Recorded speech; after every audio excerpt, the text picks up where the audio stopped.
Hey, welcome to the podcast. My name is Bro, and thanks for joining us as we spend a few minutes just drinking from a well that never runs dry. Man, I hope you're experiencing the freshness of God's Word. It really is like living water for thirsty souls. All I'm doing every day is just sharing with y'all what I'm personally working through so we can all go on this journey with God together. And again, some of us have been doing Bible studies for a long time, and many of us are just getting started with this whole thing. And I just think it's cool that we can all be on the same journey, but at different mile markers along the way. And God meets us exactly where we need to be met, where we are.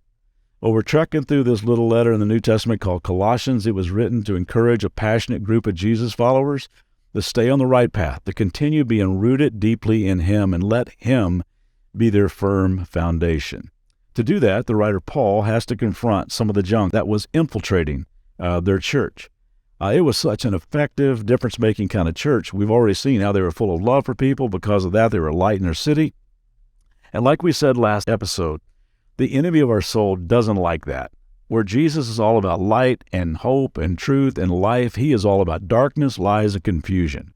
So all these false teachers show up, and they try to pull these good folks away from Jesus, trying to defame him, make him seem less, telling them that they needed so much more than Jesus for their life to be complete, not unlike a lot of the lies our enemy spins in our culture today.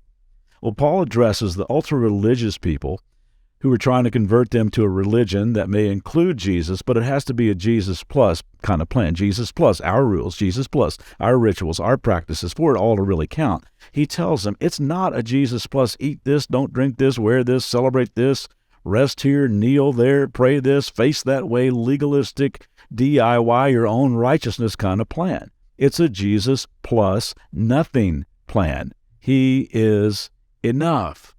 And then Paul leaves the religious folks and he goes after the mystics. There were these experiential teachers who were claiming to have additional enlightenment. So he encourages the people in verse 18, don't let anyone condemn you by insisting on pious self-denial or the worship of angels, saying they have had visions about these things. He said, don't listen to people who say, God told me.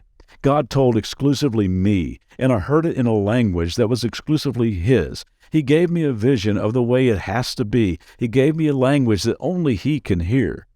Paul says their sinful minds have made them proud. He's just saying when you brag about spirituality, it just reveals your arrogance. Humility is what identifies a person with Jesus. And when they talk that way, it just shows they're not connected to Christ, who's the head of the body. For he holds the whole body together with its joints and ligaments, and it grows as God nourishes it. It goes back to the verses I told you we had our kids memorize and recite before school when they were young. Man, I would get up at the crack of dawn, and I would bake them homemade bread and make an omelet of their choice every morning. Okay, I opened a box of Pop-Tarts. But we would sit around the breakfast table, and we recite these words in verse 8 in the first part of the chapter. You already memorized them too, right? Right? We asked you a couple of days ago to do that. In case you haven't got there, let's do it again. Don't let anyone capture you with empty philosophies and high-sounding nonsense that come from human thinking and from the spiritual powers of this world rather than from Christ. It's all about him. Everything in your life is built on him. He's your truth source. He's from where you get your worldview. He's how you see other people. He is your model for humility. He is your example for servanthood. He is your role model for courage and kindness and compassion. He is your picture of love. Don't let anyone capture you with anything else because he is enough. And then Paul says this in verse 20. You have died with Christ. He's saying once again, you died your old way of thinking, your old way of living, your old way of relating. Man, you're living a new normal. You're walking a new life of grace and freedom. And he has set you free from the spiritual powers of this world. So why do you keep on following the rules of the world, such as don't handle this, don't taste, don't touch? Don't fall for that stuff. It'll only sidetrack you. It'll pump your ego up. It'll make you post arrogant stuff on social media. It'll turn you into a lousy neighbor. It'll turn you into a selfish teammate, turn you into an intolerant, hate-filled, look down on other people because I'm better than you kind of person. Paul says you died to all that crap. Such rules are mere human teachings about things that deteriorate as we use them. He's saying none of that trendy, new information stuff lasts. It sounds right, sounds even cool and new, but the gang, it's as old as the lie in the Garden of Eden when evil slithers in and scoffs, did God say that? Come on. Did God say that? Verse 23, these rules may even seem wise because they require strong devotion, pious self-denial, and severe bodily discipline. See, I believe one of Satan's greatest schemes is to get you and me dependent on our own strength and willpower. Because if he can make us dependent upon our own strength, it will make us independent from God. And if we're independent from God, he knows we will never, ever change.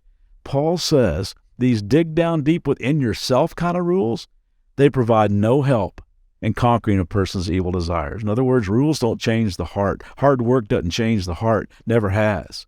That only happens through the transforming power of Jesus Christ. Again, it is a Jesus plus nothing plan. It's a God's love plus nothing plan. So let your roots grow down into the soil of God's marvelous love so that you can flourish and grow as the person God always intended for you to be. And we might as well start right now. I'm praying today that God will put somebody in your path that needs a touch from him. And then when they meet you, they will see someone whose heart is changing because they met this guy who's enough. His name is Jesus. Man, I hope that happens today. I'm praying that happens for you today. See you back here next time.